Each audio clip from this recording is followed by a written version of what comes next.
pwedeng kontrolin sa panahon ngayon? Internet? Cellphone? Hindi, kundi ang isip ng tao. Isang fake post, isang fake quote, at isang edited na layawan. At libo-libong tao na naniniwala. Parang ikaw lang sa crush mo. Isang reply niya lang ng akala mo may meaning na agad. Hindi mo lang alam, boardang pala siya. Ganyan rin ang social media. Akala mo totoo dahil maraming likes, comment, and share. Pero ang totoo, pinag-aralan ka lang ng maling informasyon. May dalawang uri dito. Gusto niyo bang malaman? Ano? Tara!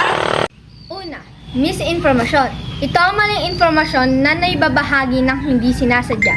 Halimbawa, naniniwala ka agad sa isang impormasyon at sinare mo ito nang hindi chinecheck kung totoo.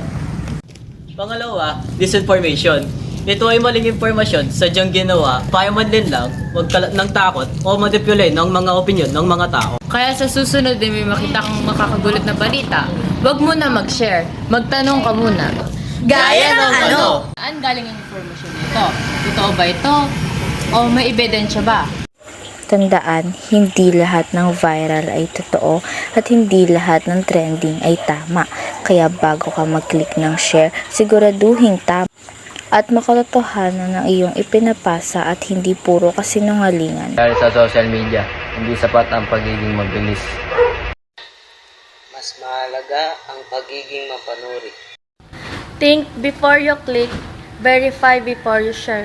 Susunod na may makita kang makakagulat na balita, Alam niyo ba ngayon? Naniniwala ka agad sa isang impormasyon nang hindi mo chinecheck. Ano daw? Pangalawa, disinformation. Ito ay information.